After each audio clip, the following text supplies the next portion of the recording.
That's a helicopter. Yo, they got the whirly bird on us. Yo, open the door. I stopped complaining, I went to go get it. I had to get focused and stop paying attention. I started slipping, my pump started itching. I had to start fighting, I miss Sunday listen. I got some niggas that come from the bottom. They handle my shit from New Hampshire to Bristol. Y'all was like partying. While I work like a fool, put myself in position. Never lose focus, I like on a mission. I mean what I say, don't got time to pretend it. I don't got time to fuck around with you niggas. I don't got time to fuck around. You feeling the finish, I don't get it.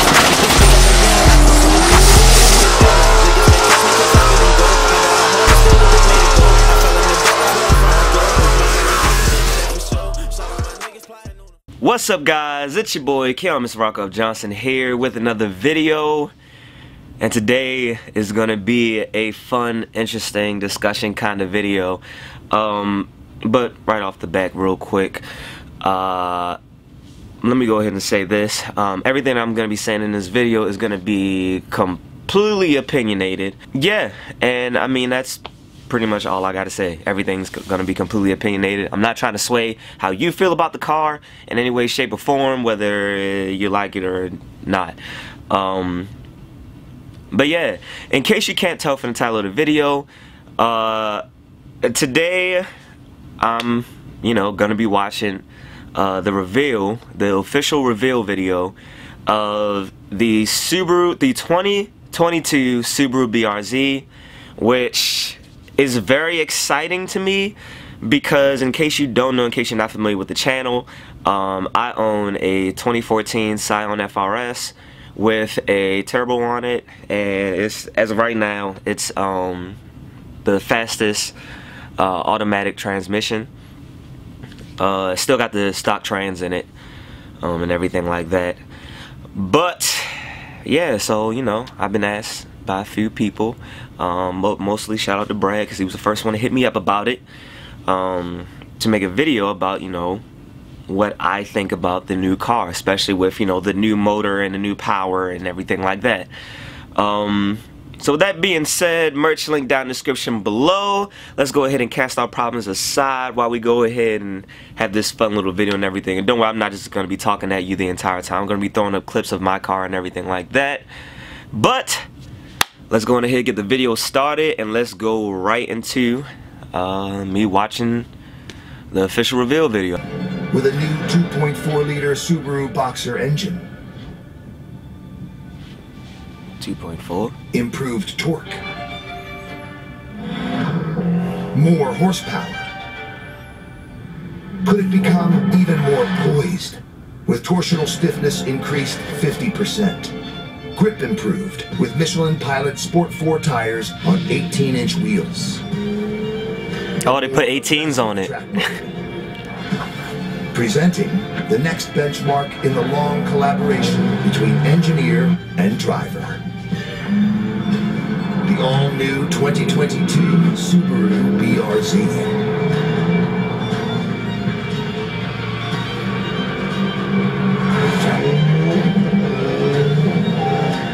The near-perfect weight distribution provides amazing balance.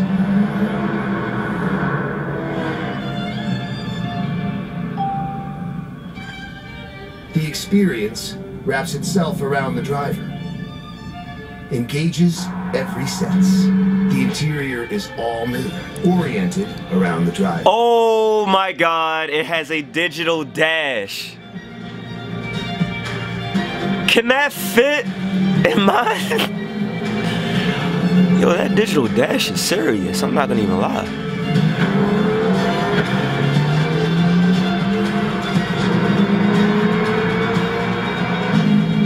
Presenting the all-new 2022 Subaru BRZ. Sports car purity. Subaru DNA. Well, alrighty then.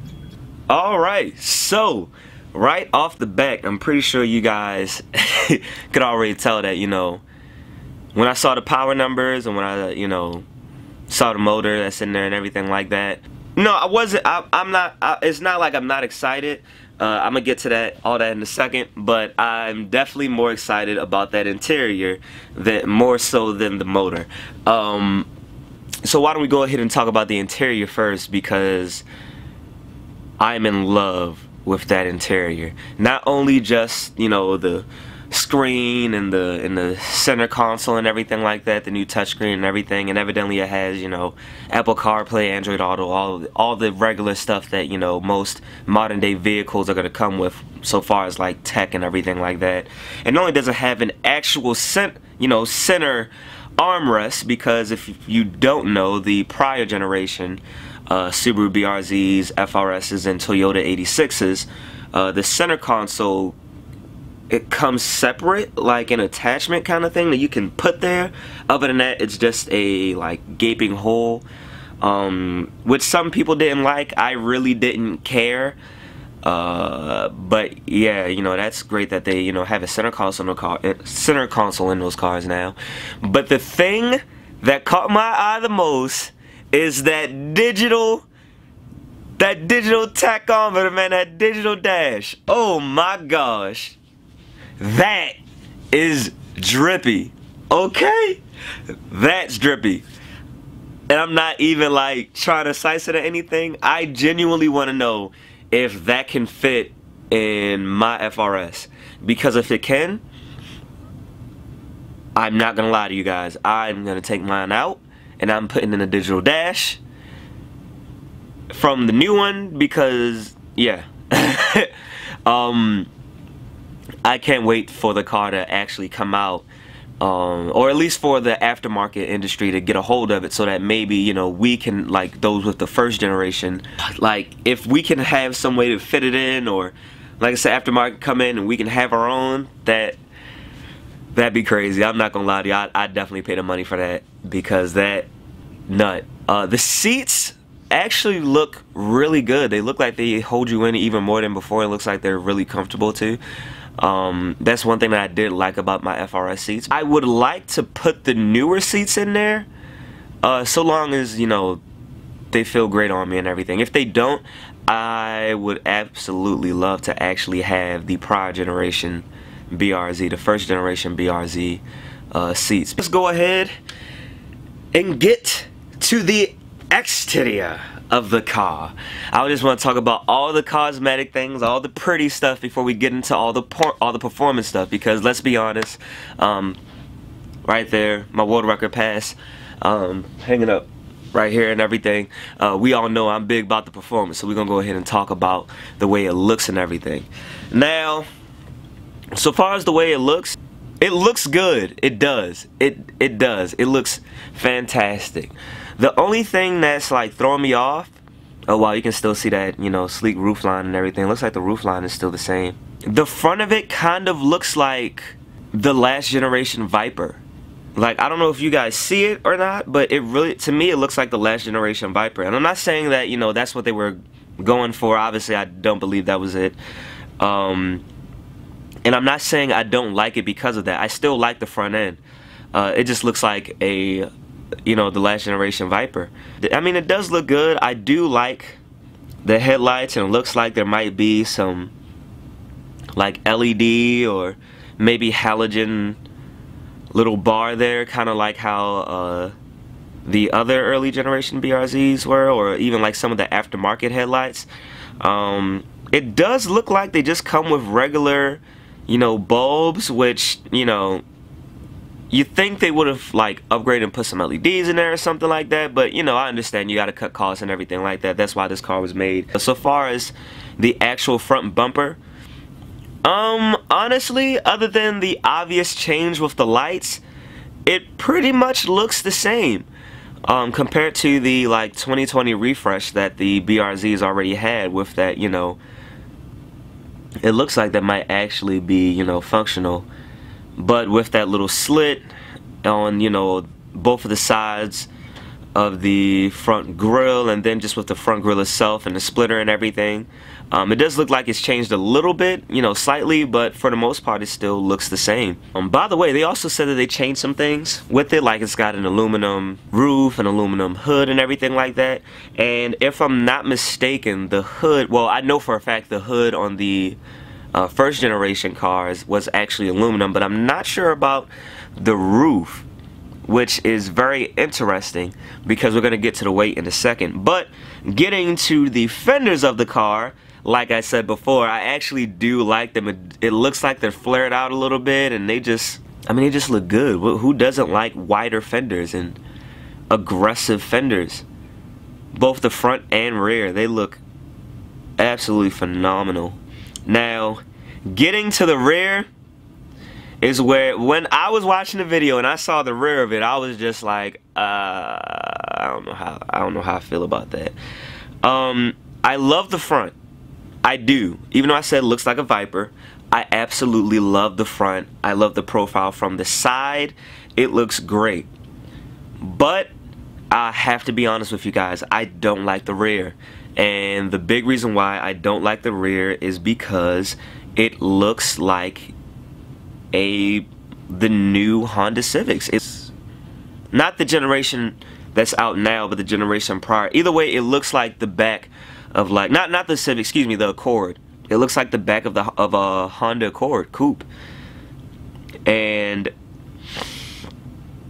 not saying the back end looks bad, I'd just rather it, you know, at least kept something from the previous generation with, like, the way that the taillights were made or something like that. Because, I mean, going down the street, you knew that that was a BRZ or a FRS or 86. You know, you could tell what that car was from a mile away. And with the rear end of this car, you can't really tell. Granted, from the front, like I said, even though it looks like a Viper, you can still tell that it's not a Viper. But from the rear of the BRZ, it looks like a Honda. I know I don't expect anything to actually stay the way it's supposed to. You know, things change, you know, we evolve and everything, but yeah, I just wish they did something else to the rear end of this car. Alright, had some technical difficulties, so I have to refilm this clip, so don't mind the obvious, you know, wardrobe change. But to get into the performance, this new 2020 Subaru BRZ now comes with a 2.4 liter boxer motor that puts out 228 horsepower and 184 pound-foot of torque, which is a great difference from the last generation. Last generation, my generation, put out 200 horsepower, 151 pound-foot of torque to the crank bone stock. Now, I think it's really interesting that it's bumped up to the 2.4 liter now, because the previous generation was called the FA20, which shared the same name with the WRX motor. But the FA20 and the 86s was direct import injected, and it was a 2 liter, when the FA20 and the WRXs was a 2.4 liter motor that was direct injected with a turbocharger. Always thought that was interesting. We don't know the names of the motors now, but I'm gonna assume it's another variant of the FA20, probably closer to the WRX motor. But this motor is direct import, which will be interesting to see how that, you know, translates, you know, with like power adder cars, like when it comes to turbochargers and superchargers later on down the line. With that being said, would I necessarily buy the new car because of the new motor, or would I swap the new motor into my car? No. Quite frankly, because, you know, I have a built motor in my FRS, and I already have a turbo, and it's on E85, and I just don't see a point. Oh, by the way, it's also getting put through, I believe, the same 6-speed automatic and the same 6-speed manual transmission that's from the previous generation, so I don't think anything changed with the transmission. But yeah, you know, I am very happy that, you know, it has that new bump in power. It definitely needed it. Well, not really, not to me. I love the way it drove, and I personally already knew I was gonna put a power adder on it, so I was okay with the way it was, because, you know, I already knew I was going to upgrade it. But, you know, to most people, they wanted something out the box that, you know, was just a little bit more peppy. So I'm pretty sure they did that now. and I think it actually has a better torque curve, if I'm not mistaken. I think they said something about that, or maybe I read it in this Car and Driver article that I've been referencing just while I've been making this video and everything. But yeah, you know, I am happy about the car. I'm excited, you know, about that new motor. I can't wait to see how the aftermarket, you know, industry takes it. And I'm really curious if it's still an 86 bore and stroke. That's based how the 86 platform got its name. It got its name from the motor, with it having an 86 bore and stroke on the previous generation. And you know, it also came from like the whole thing with the Toyota 86 and having a cheap front engine rear wheel drive sports car, that whole thing. But that's relevant right now. We're talking about what's currently going on, and I am happy and excited for this car. I do want to drive it. I am going to drive it. I know that for a fact, whether it's on camera or not, because I'm probably just going to go to a dealer and drive one when they come out. I have no plans on buying it though, because I already have an 86 platform car and I'm good with mine. But yeah, let me know down in the comments what you guys think about the car, and if you guys would, you know, want to buy it or anything. If you're new to the channel, there should be some videos popping up, or should have popped up already, or been down in the description below, about my FRS. So you know, you guys can check out my boosted built motor automatic FRS. And yeah, that's pretty much gonna conclude it for this video. If you're not subscribed, be sure to subscribe. And as always, guys, you stay classy, stay positive, and have a good day.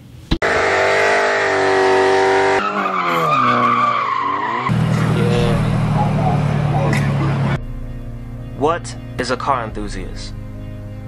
An individual that loves anything to do with cars and its counterparts, and one who can talk for hours about cars and not get tired of it.